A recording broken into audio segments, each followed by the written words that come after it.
Hey, hello everybody, and Hello. what's up? Welcome to Art First, and Brian is looking a little bit different today. Say uh, the least. yes, hello everybody. I want to just thank you, Ayla. Ayla El Musa is filling in for Bryan Brinkman today. Brian, for circumstances out of his control, we're wishing him well, and we'll be back with him in the next show. But in the meantime, I do want to thank Ayla for coming in and being amazing, because she is fantastic whenever she has an opportunity. She's run spaces before. She's run her own show from time to time. It's really wonderful. So I'm very happy and excited to have you here with us. I'm happy to be here and some big shoes to fill, so I will do my best. Yeah, it's gonna be good.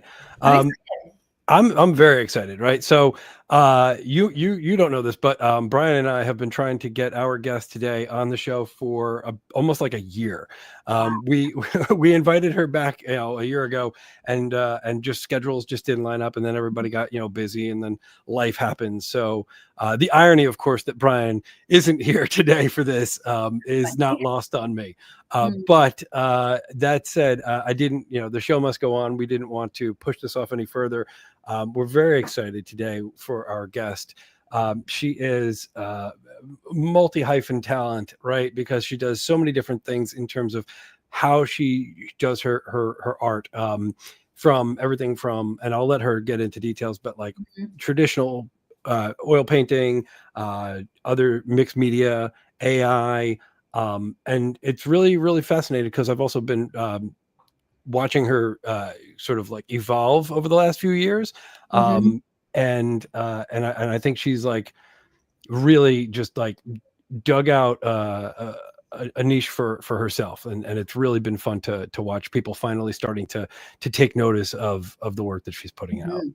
No, that's, I think, my biggest point is seeing her evolution, just like going through her archive and seeing how she's evolved, and then the very recognizable aesthetic that she's created and carved out for herself, which I think is really important and also fun to see. But I actually don't know much about her process, so I'm really excited to hear more and ask questions. So, Well, this is the place that we can do that. Mhm. Fantastic. All Yeah. right. Without further ado, I will just bring our guest on. Everybody, welcome to Art First, Rocketgirl. Hello. Hi, hello guys. Oh, wait, I've got an applause. Here we go. Hey, that's not easy at all. We've got this. Yes, got it. Welcome to the show. Good to see you, and finally get to meet, even though we talked like every for the last like Every day. year, 3 years. Yeah, finally I'm here. We got there in the We end. made it happen. Yeah. Yes. But Awesome. yeah, so for people who, just high level, right? Before we get into process, how would you kind of describe yourself? Because I think you have one of like the coolest taglines for any artist out there that I know, because and you come from a marketing background, and you're very good at that as well. But like I think your tagline is art that does a hit and run with your emotions or with your feelings. And I'm like, oh, that's so good. Mhm. It's so spot on. So why don't you tell people sort of like the gist of like, who is Rocket Girl?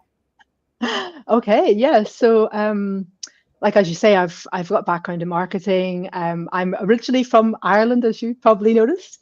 And I live in Scotland now. So yeah, I've been painting my whole life. Just I was my auntie was an oil painter, and she basically taught me how to paint. For whenever I was like 6 years old, I was like six, painting with like her landscape in her landscape studio. Crazy.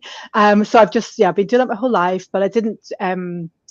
I worked in like in the sort of tech and the arts side of things for a long time after going to uni for an extended amount of time. And yeah, I've been in the space for 4 years now.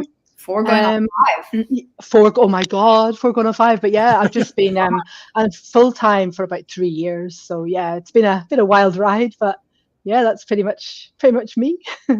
Right. Well, so now, like, and we said at the top of the show, it's been fun to watch the evolution of Mm. your art.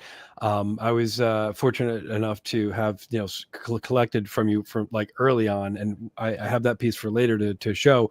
Um, I enjoyed your work then just as much as I do now, you know. So like evolution is not meant to be in the negative at all.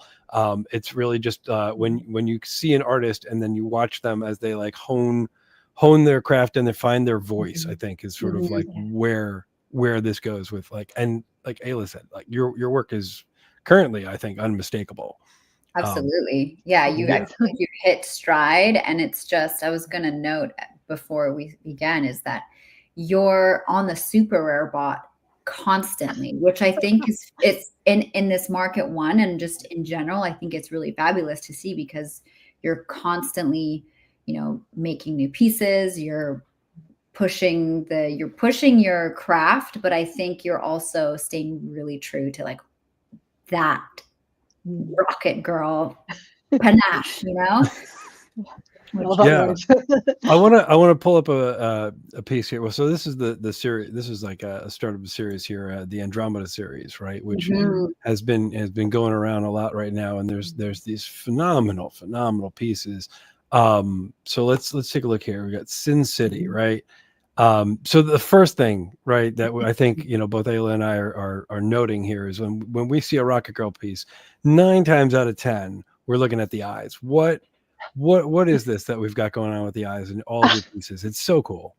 Do you know, it's a question that I've been asked before, and it's something that it's only really taken me very recently to be able to articulate, because truly I didn't really I think it was maybe 2 years ago. I was just looking at, you know, I was meditating and I was trying to think about something that I wanted to show through my art, and I just remember like having this like, so back whenever I was a bit younger and stuff, I did a lot of psychedelics and stuff, and I remember like just feeling this kind of like there's 2 reasons for it, but the psychedelics one was just this kind of like whenever you take something like mushrooms or whatever, you feel like you get like a third eye, or you feel like your eyes are like in this different, you know, flash of a new reality.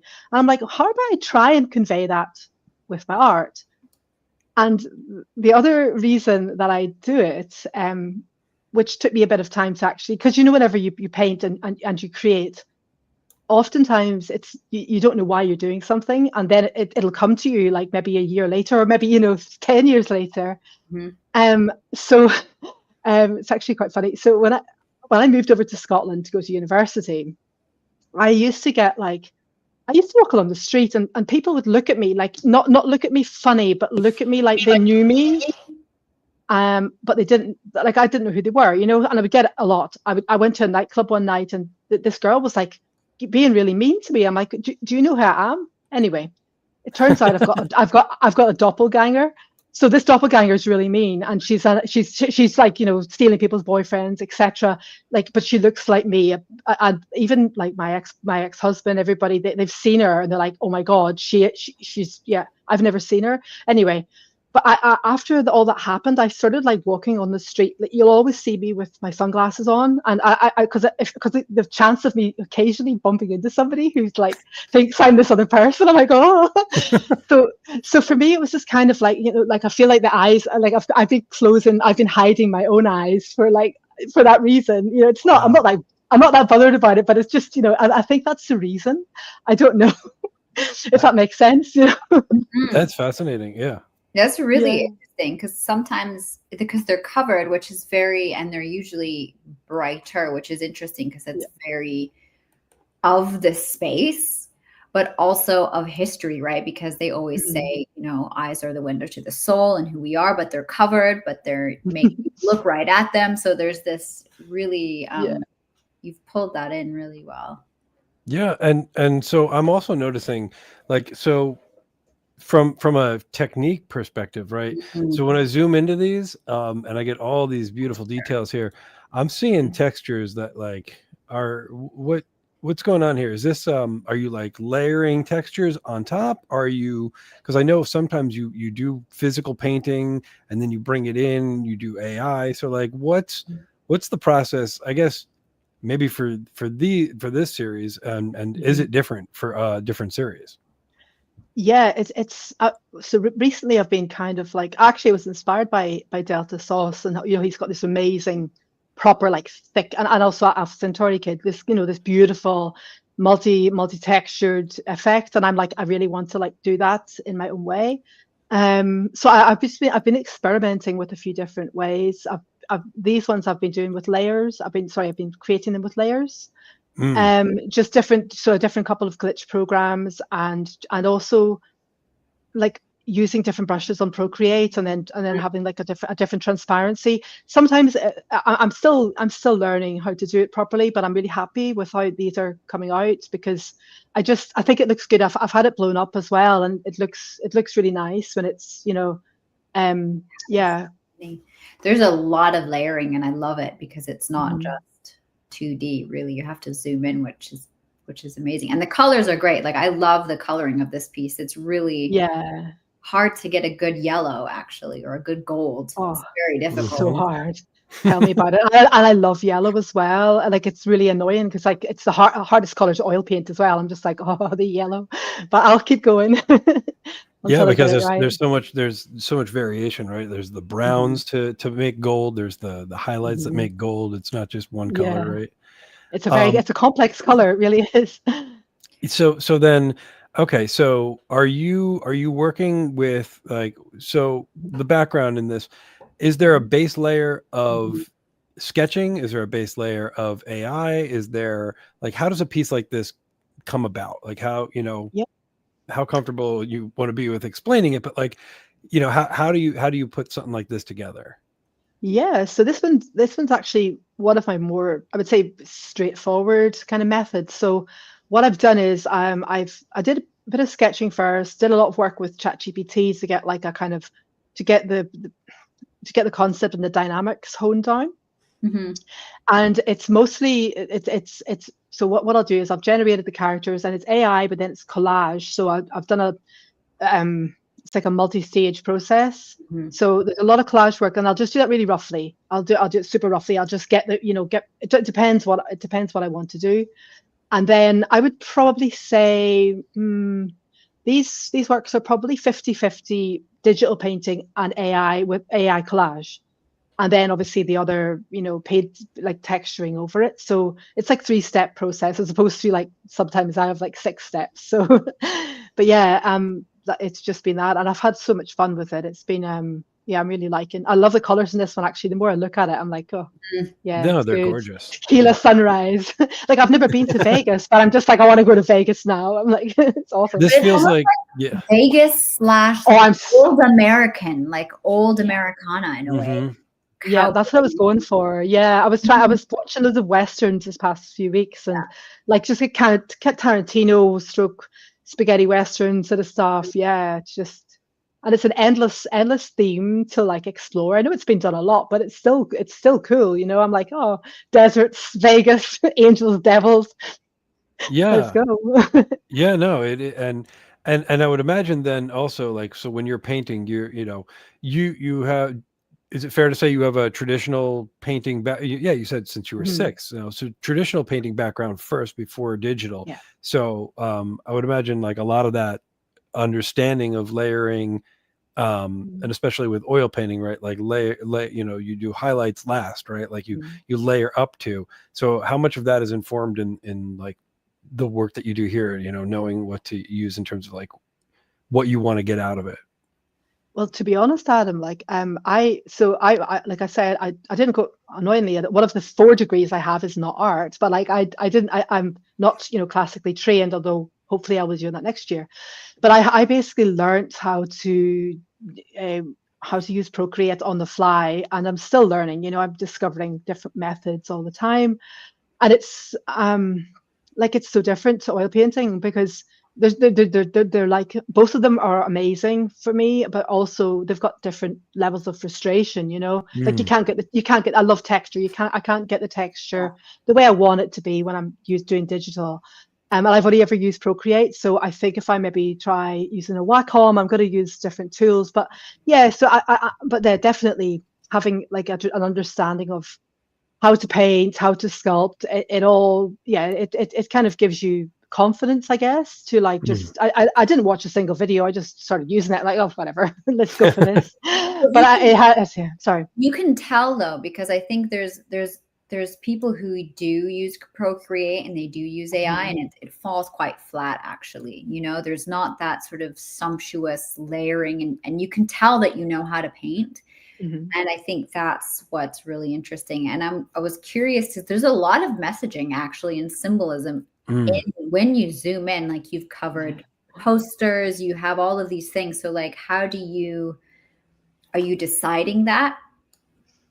Wow. Yeah, or do I plan it? Or sorry. Yeah, like how are you, like that wanted poster? Were you like, okay, is there a specific messaging, or did you just want that sort of grunge feeling of that bar? Well, so this one's actually very interesting because I've touched on it before with I've chatted to Adam about this, but yeah, my folks are lovely. Like I had a great childhood, but they're very, very fundamentalist Christian. So I had this very religious upbringing. Although, like I'm a spiritual person, but I don't believe in that now, and I've no problem with anybody believing what they want. But a lot of my work is kind of about like losing your religion, or like fighting against, or just, you know, there's so much religious arcana in my work. If you look hard enough, like the wanted poster, that's Jesus there. And I initially wanted her gun to be pointing at like a Bible in the mirror, but I decided I would rather just have nothing in the mirror and just leave it, like, because it could be anything, you know, because I didn't want it to be like anti-religion, if that makes any sense, but more just like you're trying to shoot something into the ether to try and find something, you know.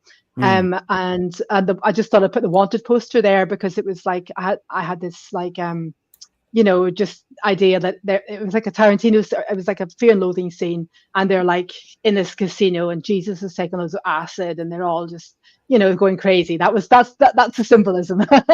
Nice. Okay. Yeah, thanks for asking. It's an interesting one.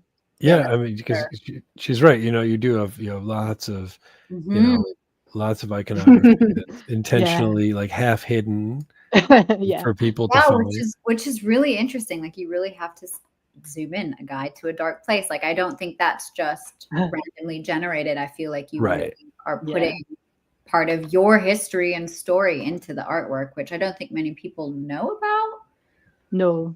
I should really talk about it more, but it's one of those things that, like, I feel like, especially with descriptions, like I never, like, even though I'm a trained writer, I tend to just, I feel for me, I can say more with words when I want to use words, and art is like a different form of speech, you know. So a lot of the time, all of my descriptions are just going to be a lyric from a song that's inspired me, or a book lyric, a book quote, or something like that. But yeah, I'm going to do a thread about this work, like maybe later on tonight, because there is a lot of, as you say, a lot of hidden stuff that people might skip over. So and like things like, so a lot of the collage that I do, I'll be searching on Pinterest and just trying to find, you know, random stuff, and you know, just a lot of it's just what I come up with at the time, you know, and then I'm like, oh, I'm gonna that has meaning for me, you know, as opposed to planning it out, because if I plan something out,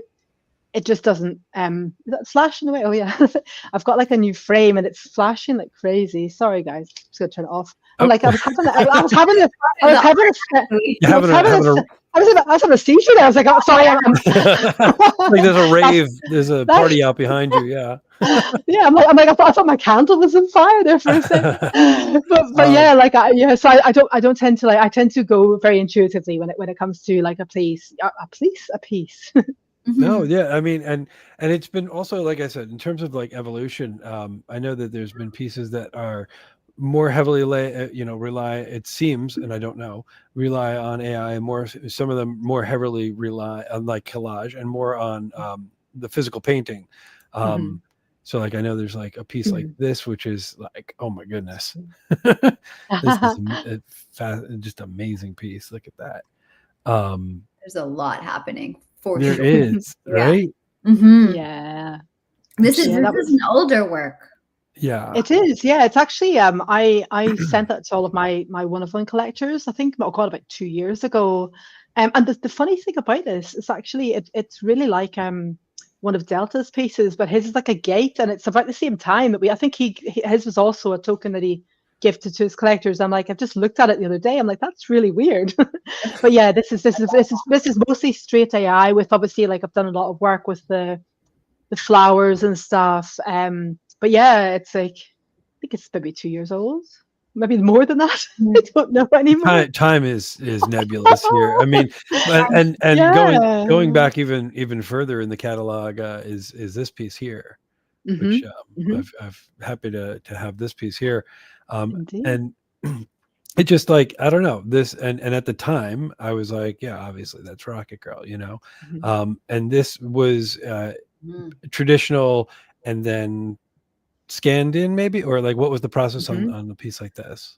Yeah, this was actually, it was an acrylic painting, which I don't do that often, because I find I'm not as much of a fan of acrylics. But yeah, that's an acrylic painting that I really liked, but the physical, it was just pissing me off. Like, I couldn't get it to do what I wanted it to do. And so that was the first time I properly took a physical work and started working with it digitally. And it was so much fun because, like, you get the best of both worlds. You get the texture, and then you get to do all the rest of it. So yeah, that was God, that's a long time ago now.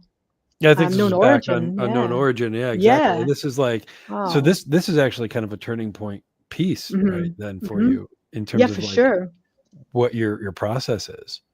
That was really cool. actually, I didn't realize that. Yeah, that's the very first. Yeah, that's the very first one that I did any kind of like major, After Effects, as it were, on it. But it's still so much you, and I think that's what I love, especially because you're constantly creating, and you can really see that spectrum, which I think, there's always so much energy, and even though the eyes don't have the complete signature eye, there's still marks in front of the eye, like it's still, I'm getting there, yeah. Right, like you can see it, like the energy in this piece. You say you were frustrated with the piece, you can see, that like that sort of back and forth that you had with this. I think this was actually about the time that I was trying to, because I do believe it's really important, especially in this space, to have a distinctive style. And although I was like, but I thought, I'm not going to just make one to just, fit in. It'll come to me. And I think you can kind of see I've got there's something going on over the eyes, but it's not quite there. It's right. Yeah. Do you feel your confidence has grown since you began? Like, how do you feel? And do you feel also that your structure of how you create, you kind of, it now, you have that way? Yeah, I definitely feel maybe this past 3 or 4 months, I feel like I've come into my stride a lot. I think one of the things that I found, I'm a confident person in general, but having not worked as a full-time artist, it was just a personal thing. I was very much like, I haven't gone to art college. I got in, but I didn't go. And I'm like, and that's nonsense, because you've been doing art your whole life, whatever. But I did feel that there was a lot of, and there still is I've got so much ground to make up. The job's not finished, but it's not finished for anybody. You know what I mean? And the minute I realized that, I'm like, actually, chill out, just see. So, and I think since I just thought, chill out, I've become more confident. So yeah, definitely. I love that. So, so we have a few other pieces here. And also, I just want to call out that something that you do is you have these sort of obscured text elements that are throughout your work that, obviously, there's symbolism in clearly everything that you're putting in. I always find it difficult to incorporate text or words into my work. But when I see someone else doing it and doing it really well, I take notice. So what's the thought behind that? Sort of not showing all of it, but making sure it's in there. What were your thoughts behind why you put text in specific text? First, I love text in pieces too, but you will never see me doing any written text, because you guys have seen you've never seen anything as horrendous and as mental as my handwriting. It's like 75 different people, right? And nobody can read it. It's like, doctor's handwriting, but worse. So I just can't, even trying to write something neat doesn't work. But I'm a total word fanatic, a bookworm, and I always want to add it in. I'm like, what's the best way of doing this without doing it? I'll just use some, like, I'll just go on like Pinterest for like old manuscripts or take photos of books that I have. You'll find me in charity shops with the old books, like taking photos, like, here we go. Putting in a little folder for later. So I've got like, and then I occasionally, well, I will get a book that's like, that I've been reading, or I'll destroy it a bit more to get like a more of a thinking effect. And yeah, I just think it looks good as well. It's a nice way to fill up the space rather than, and the fact that often you can't read what it says, to me is better, because I know what it is and nobody else does sometimes. Sure. So yeah. Yeah. So See. yeah, these are so good. And I know that, some of your works here, like we're seeing, you started playing with like almost like a minimalist approach to glitch, right? Like just adding that little extra element of moving texture. What are you doing for something like that? Yeah, this is I've only recently started putting little glitch elements in, and I just I really like it, but I'm kind of like, I love whenever you see like full on, like, brain bleed glitch, but it's just not it's not my style. So, but I wanted to like incorporate some movement, like I love, Ayla, the way you do your work, and it's like so like that's amazing, the sort of free flowing sort of element. I like eventually I want to learn how to do something like that, but I'm just trying out the waters with a little bit of bit of cheeky glitch, and I'm just using like different effects on Procreate and different apps and stuff, because I like I've got a lot to learn in that aspect. But yeah, it's been fun. But I think for pieces like this, I think less is more. I think if there was a lot of glitch, it would take away from all the other bits, and it would just be a bit of a jumble. Maybe not, I don't know. But yeah. No, it's interesting to see. I love that piece so much, the Gunslingers. Like, it just it's a hero piece for sure. Yeah, I love it. It's actually going to be displayed in 5 minutes away from me. So Trevor has he has a art exhibition in Edinburgh, and that's what that one's been selected for it. So yeah. Nice. Very nice. Yeah. I know that you're hard at work right now. Behind the scenes, busiest person I know making art. And you've got a new series. This is a mini alpha. I don't know. Should we show a sneak peek, I think, of the new series? Go for it. Yeah. All right. This is a sneak peek of I'm going to say Eidolon. Eidolon. I think it's Eidolon. Yeah. Eidolon. It is here's this is only going to be shown here. I'm not putting this in the recap for you. So this is really, I'm so excited about this series. And you're just you're just making bangers every day. Like, look at this stuff. So what does Eidolon mean? Do we know? So it's kind of like there's a couple of different derivations of it, but it's kind of like about the like essence of the self, or like a ghostly presence of the self, or it's to do with like like a ephemeral, this kind of something of an image or a person. So like the sketch of a person. It could be anything. It could be like a spectre. It could be a memory.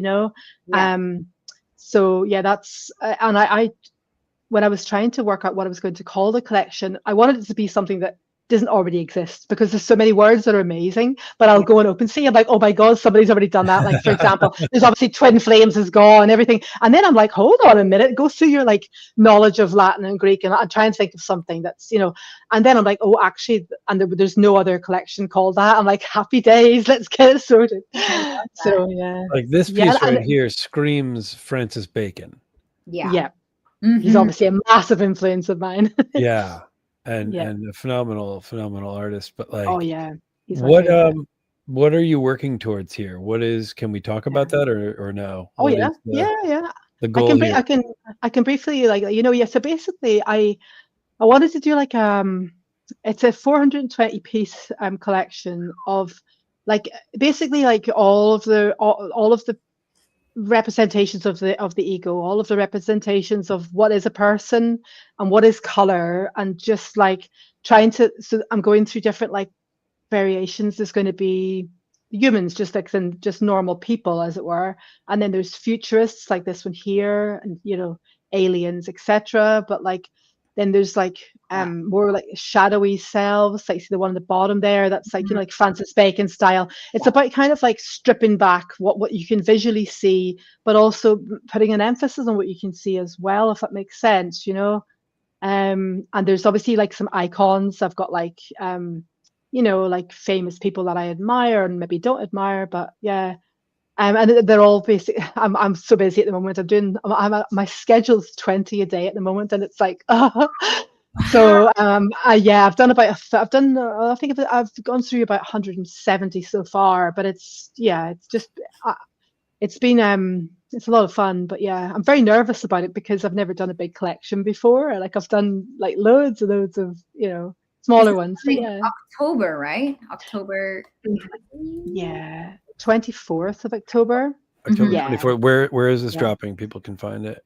Yeah, sure. So I partnered up with OpenSea.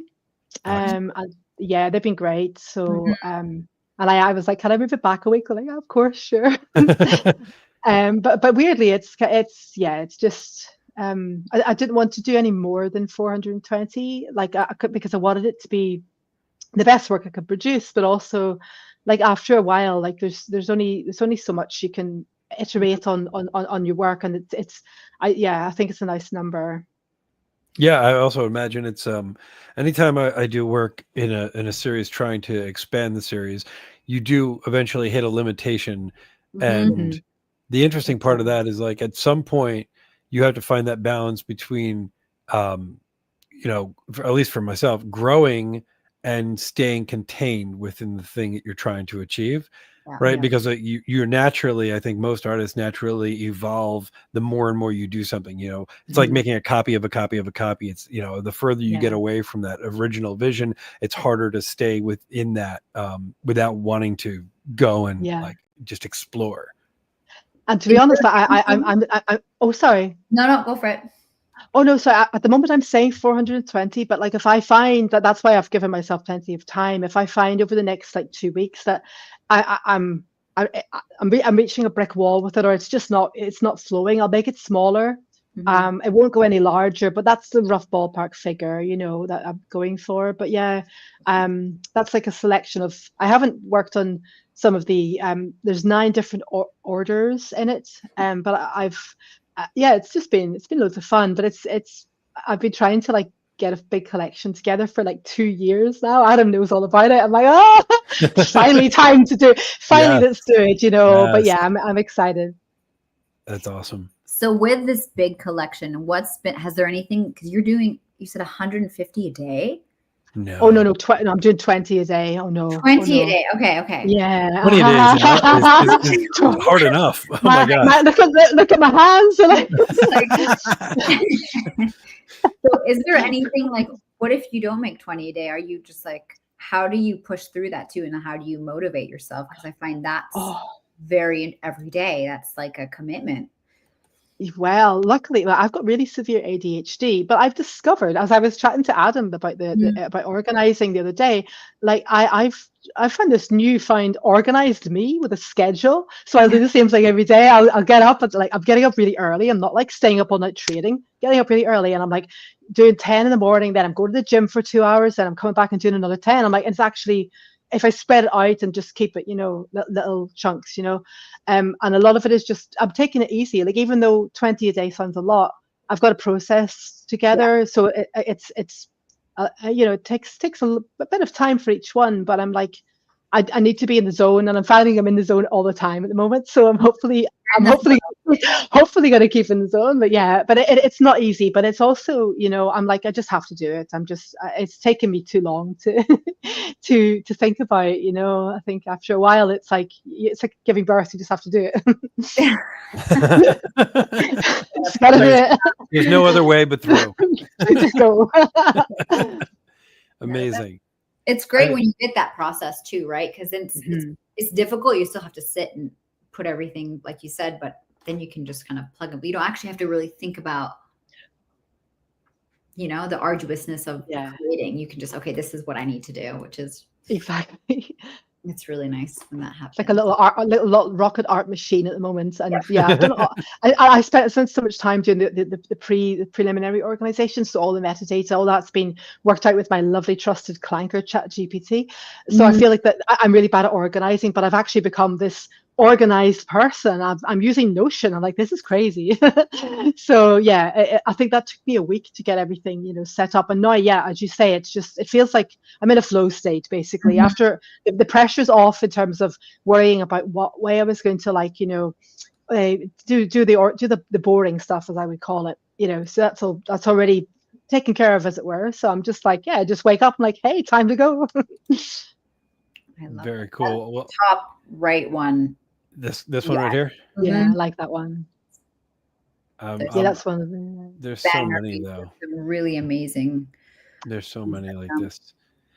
I know when I find myself working too much, I need a mental break. Sometimes I look at other art. What do you guys? What do you think we take a moment, do a little show and tell? Happy days. Yeah. It was not my cleanest segue, but no, that was good. That was nice. But I'm trying. I'm out here. I'm trying.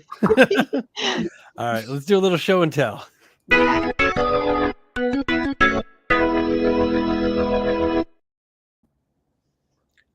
Here's a question. Can you hear me? Mm-hmm.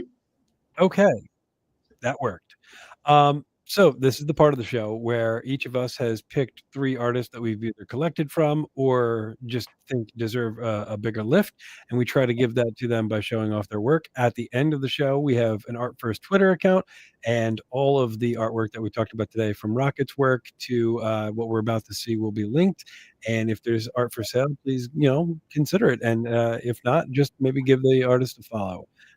This time around, it was work that I've selected, work that Rocket selected, and work that Bryan Brinkman selected. Not add any stress in the last minute. I didn't put any requirements to bring art to the table, although she has in a previous episode, and you should go check that out because that was awesome back then too.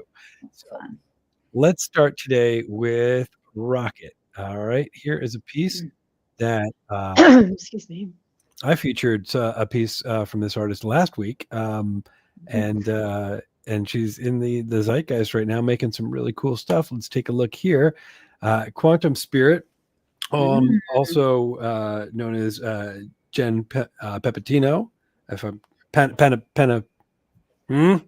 I always get Penapinto. Yeah. Sorry about that. Penapinto, Jen Penapinto, Quantum Spirit. But this piece here. Why don't you tell us why you picked it? Oh yeah, really cool. It's just so like I heard you guys talking about her last week, and I'm like, you know what, I'm gonna pick her again too. I don't care, because I think she's really been blowing up quite a lot recently, and it's wonderful to see because her work's just got this it's like a waking dream quality. It's the kind of thing that reminds me, whenever you think about a good memory, the memories in your mind's eye would be like this kind of, and it's not too overdone. Like I've seen this kind of style before, and it's like, I'm not going to say jarring, but it just doesn't make me feel the feels, Okay. But I just think that this is like a hall of mirrors to me. It's like, and it's like, it's the way that I do a lot of things at once. And it's kind of the way it does. It feels very ADD coded. It feels so ADD and autism coded. And like, welcome to my world.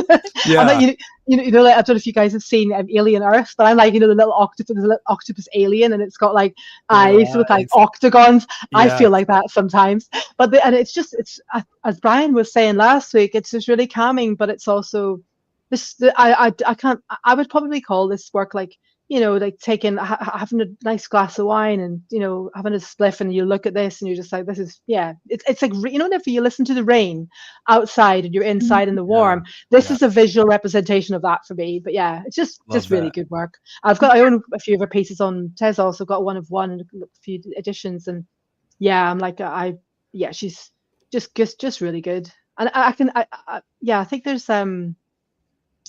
was going to say, yeah, that's my little Yeah, no, it was, take on that. way either, which is kind of interesting. Like normally works like this, especially for my mind, I'm like, I need something calm and soothing, but it has that in a chaotic way. Yeah, and the colors aren't too much, which I enjoy. a lot of her work, it's like a kind of like a golden hour. Sorry, Adam, golden hour type tone, Mm-hmm. Yeah, I love right here. It sort of almost feels like the way you would look at like water underwater, like light coming through the water rippling right there. Just no, it's gorgeous. And last week's piece was a little bit more calming in my, for me, and it had like that slow push that kept happening on the flowers. But regardless, it still gives me that same kind of feeling where like this should be overwhelming, but it's not. Yeah. Which is hard to do, I think. It's really hard to do. Yeah, really hard to do. And I mean, as far as like the idea of a glitch, like I haven't seen someone do something like this before this. So I don't know. It's been I mentioned it on the timeline the other day. It's really, really been fun to watch her work. And anytime it comes up, I'm like, well, I know who that is. That's great. Which is it is great. All right. I'm going to throw this on there. Here we go. Boom. Good stuff. It's official now, for whatever that means.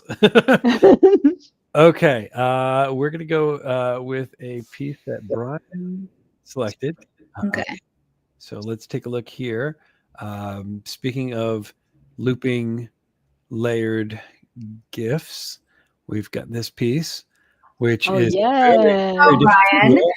Number one. This is Twangle by Round Shades, and there is you know what? There's a book that comes to mind, and because I'm 110 years old, spooky scaries to tell in the dark, or scary stories to tell in the dark. And it had artwork that was on point with this, but it was black and white pen ink, and it was just some of the most disturbing stuff that we were shown as children. I remember that. And this is, but there's beauty in it, and this is I love this piece, and I've seen a few of them on the timeline. Have at it if anyone else wants to say anything about it. It's really cool, it's like as off-putting as it is. It's cute, but then you look at the smile and it's horrifying because it reminds you of clowns or like it. Yeah. Too many teeth. It has too many teeth. Too many teeth. It also has teeth. It's a frog and it has teeth.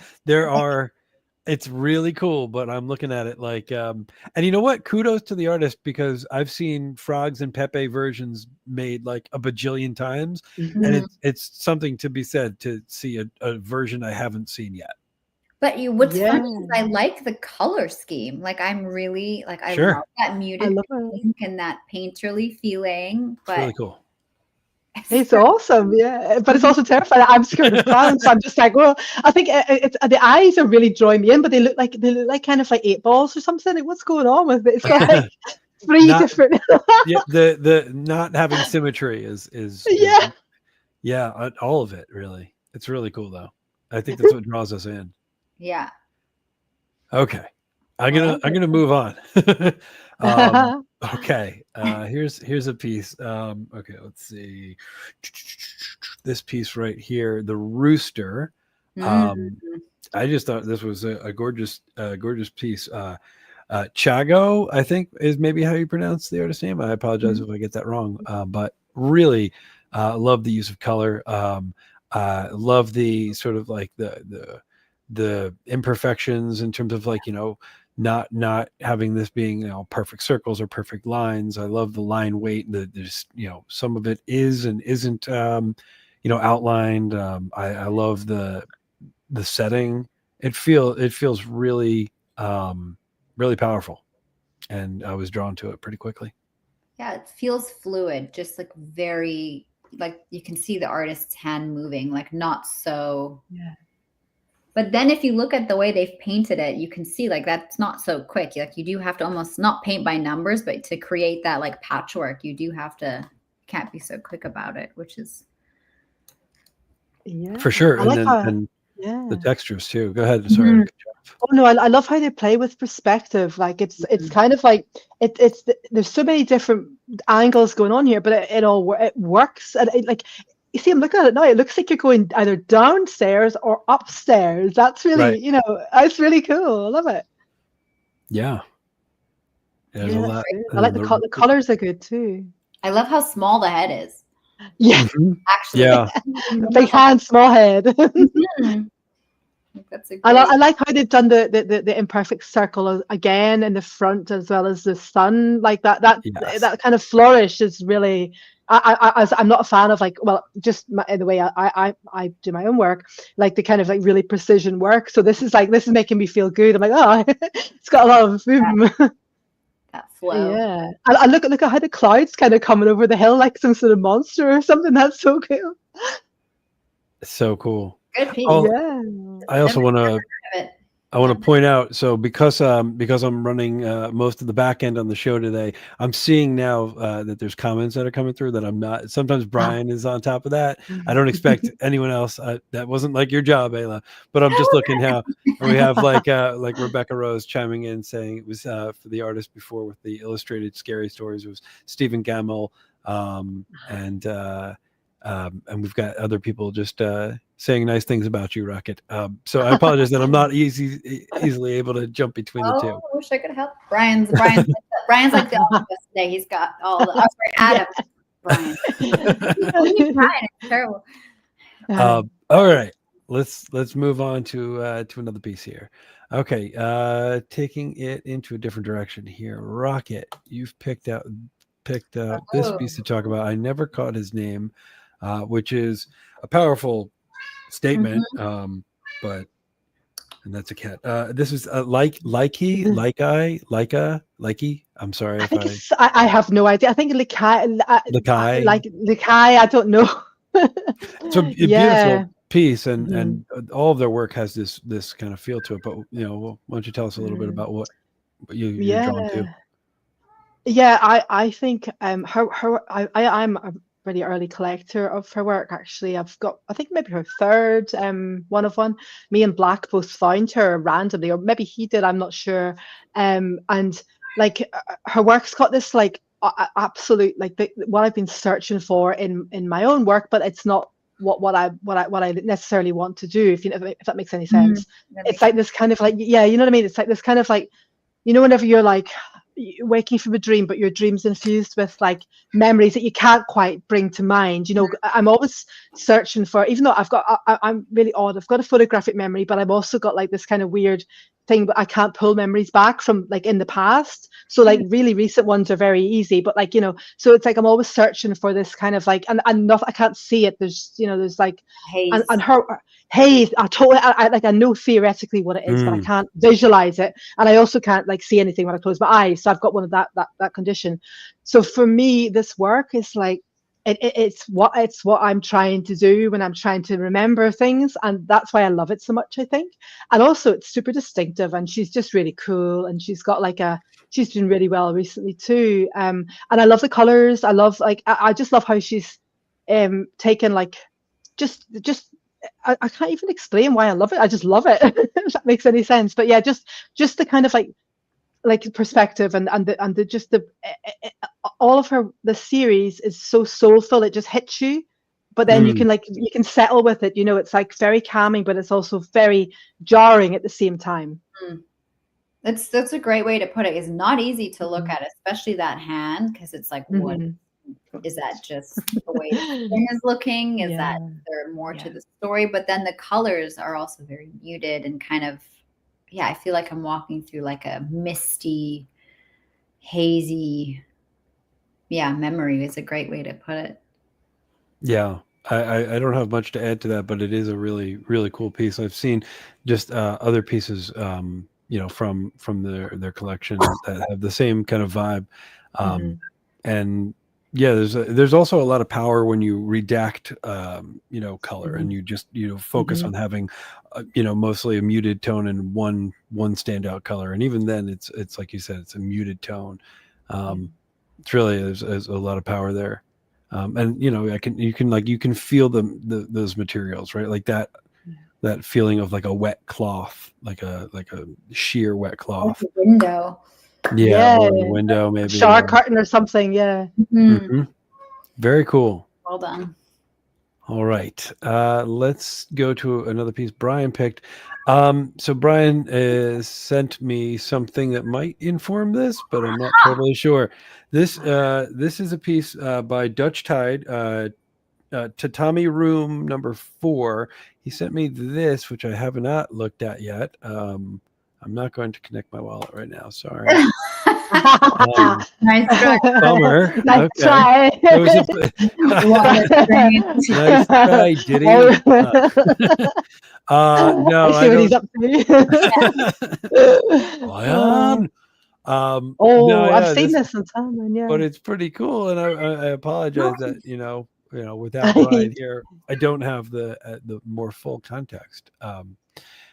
But it is pretty cool. So yeah, speaking of writing and art, is this the piece, or does this like connect to the piece, or is this just like and this is where Brian is like quietly on his own screaming at the monitor, like I think where he has all of the information.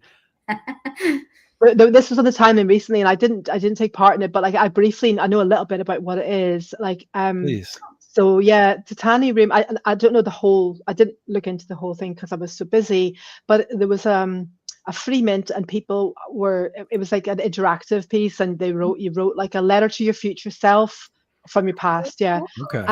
That's the essence of it. But I don't want to like spraff on and waffle the way I'm prone to do, because I don't know. I don't want to be like, okay, this is what it's all about.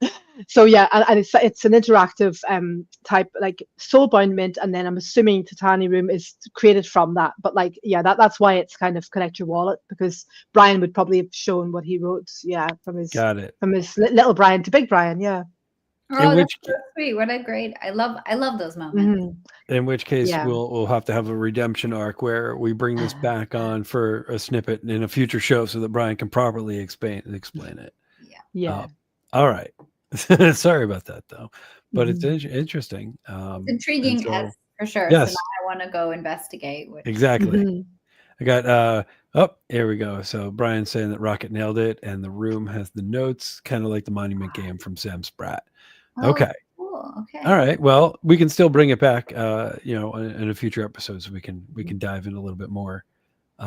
Very cool, though. Mm-hmm. All right. Here is another piece. Here's a piece. I'm going to call it, say, Scarlet Dusk by Summer Blues. I mean, I love the clean lines. I love the gradient. I love the overall aesthetic. I struggle to use gradients in my work, and so when I see them used really well, I love it. And this feels very college, not in a negative way, but college poster psychedelic feel. Like there's like something really fun to it, but it feels a little bit deeper than just that. And I don't know. When I saw it, I love the texture. I don't know, in terms of like the technique that's being used here to get a texture like that. I don't know. I would love to learn. It almost feels it's so gritty and grainy, but it doesn't feel like noise, right? It feels to me like a sand art type of texture. So good. I love it. Right. It's so tactile. I can feel how rough this would feel. And I love it. Yeah. It's so good. It's funny because it also weirdly reminds me. Do you remember those like oily stickers? Yeah. From like the early 2000s, where they're 100% ombre vibe. So it just makes me want to touch it. Like I'm like that. Okay. Oh, it's so good. I love how they cut it's really bright, but it's also like it's really nice. It's a good piece. Like, yeah. It's also hard, not for nothing. It's hard to get those kinds of colors to work well with each other. Right? Like a neon green, a neon pink. Wow. Yeah. It's an interesting. Oh, there's so much going on, but it works really well. It's like I've seen this person's work before, and I've always been like very drawn to it, but this is a very good choice. Look at that. Oh wow. There's a little dude at the bottom. Yeah. That's me. I love it. All right. Oh, that's I think I'm gonna throw it on there. Wait, no, maybe I'm not. Let me see. Can I do it? Can I make it happen? Boom. There it is. All right, let's move on. Rocket, you've got one more piece that you picked. It's a different vibe, but let's shift gears and go here. This piece right here, Trace of Gravity, from Fenelon, I believe is the artist. And yeah, a lot of like self photographing, post photo editing, dealing with like time and captured moments. Really cool stuff.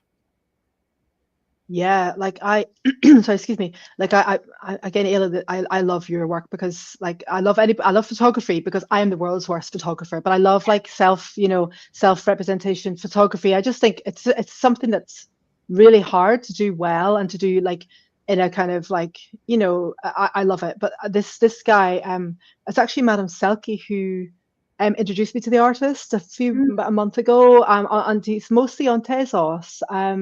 And I first of all, like he's a lovely, lovely person, but he's just got this like raw energy, and all of his work is it just hits you with I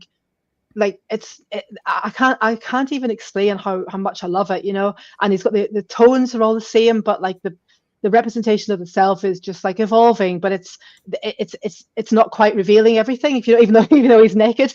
But like it's got this kind of like subtlety, and also like, on the surface level, it just looks like it's all obviously it's like it's just like a movement sort of picture, but then you see little details like the way the water is. It's always got water or barbed wire or organic materials, and but they're not front and center. So it's this like lovely juxtaposition between two different sort of things that you would think maybe would conflict, or they're not. It's not trite, basically. But yeah, I've and every time I see like a new piece, I'm like, oh, I've got to get it. But yeah, he's got a lot of intriguing work going on, and he's a Brazilian photographer. Sorry, I find it also interesting because we don't really see much male nudity. Yeah, actually. Yeah, done well, and in a interesting way.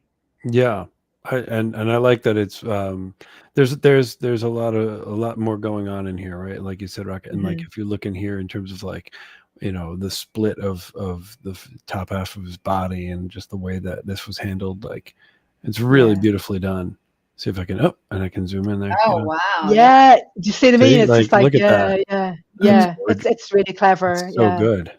It's like it's got this kind of like beautiful like deftness to his work, Yeah,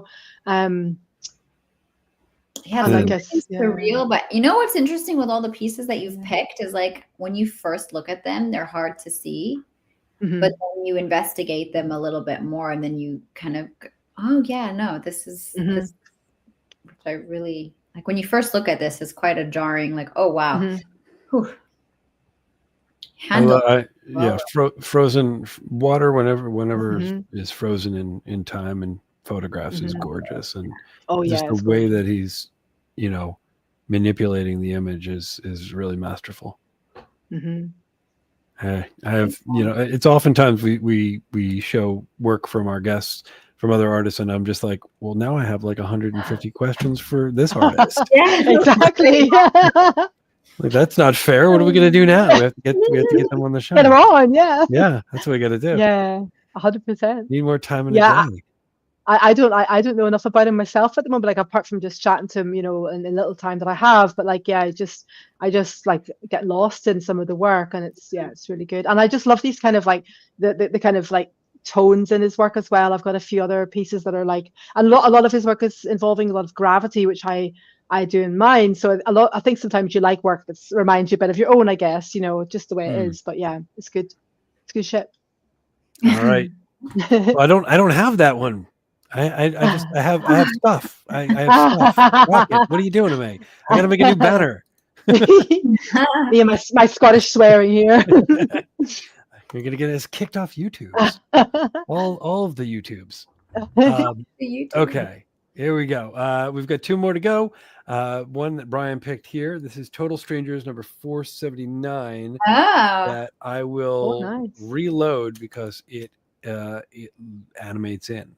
And he would tell you a lot more about the piece than I'm able to. But this is Art. I'm going to apologize if I get your names wrong. Artem Verkovsky and Andy Shaw. collaborating. And of course, this is way bigger than it should be. Why is it so big? Did I just zoom in a weird way? There we go. Okay.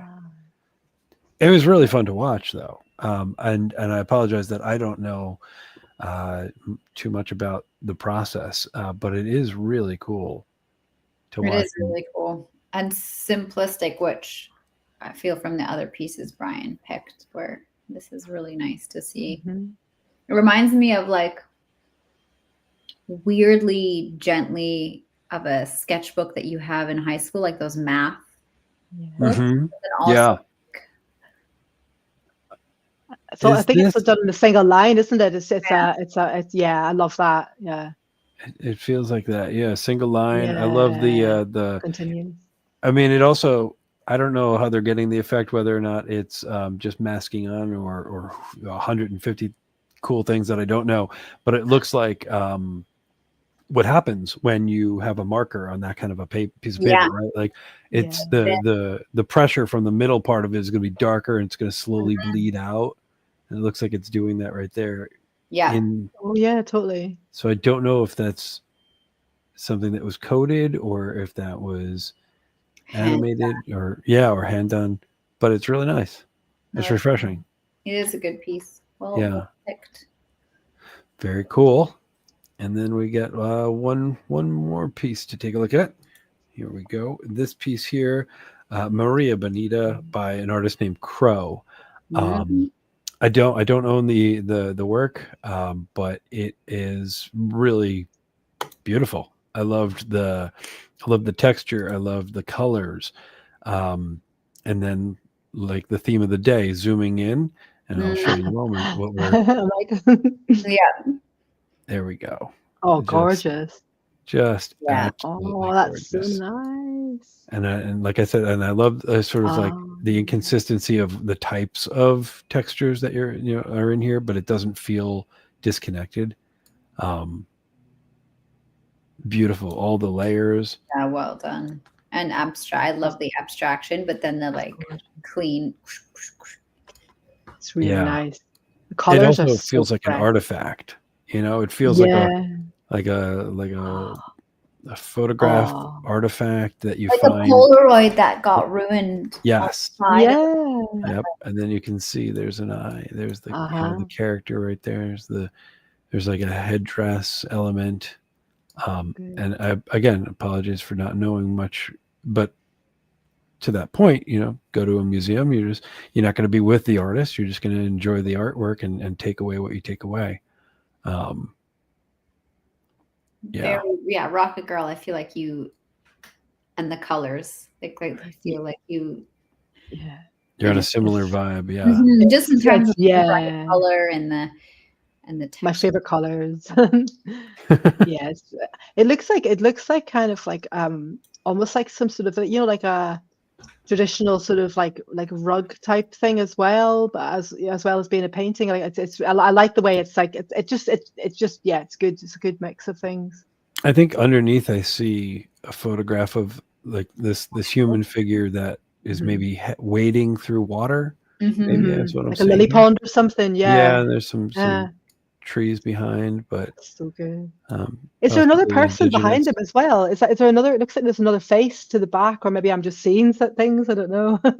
I don't know. Like on the right side. Yeah. Yeah, I like it. Yeah, it's intriguing. It makes you want to know what exactly. Some more of what's going on. Cool. Well, that will be linked up with all the other art that we talked about today on the show. But we're getting on time now, and I want to say thank you to the 400 people who are watching this, and the people who are going to watch it later when they're doing their laundry. But before we go, Rocket, do you have anything you want to specifically plug? We know we've got Eidolon coming up, but let's some dates. Let's plug away. Let's see what we can do. Oh yeah, I've just got I've literally just listed 2 new pieces on Super Rare today. So they've just I haven't announced that yet. Apart from that, yeah, Eidolon is 24th of October. I'll be making an announcement next week, so you guys got the early info. But yeah, I'm going to be like announcing that it's going to be 420 pieces, reasonably low mint price, and yeah, I'm really excited about it. But thank you so much for having me on, and for finally after a year of like After a changes, year, we made it happen. brilliant. Thank you so much, guys. Absolutely. It was really great to actually like see you and meet you and learn more about your process, which I've always been intrigued by. So excited. Awesome, guys. Yeah. Thank you. Thank you so much for joining us. Ayla, again, thank you so much for filling in and co-hosting. You did an amazing job. And easy Rocketgirl. It was very easy to think about. Awesome. But yeah, thank you everybody and everyone who tuned in. We appreciate it. Go give a follow to all the artists. And next week we will be back. Likely Bryan will be back as well. And we will be speaking with photographer Justin Aversano next week. So that should be a fun one as well. But in the meantime, until then, everyone take care, be good, and always put some art first. All right. Take care. Bye, everybody. Bye-bye. Later.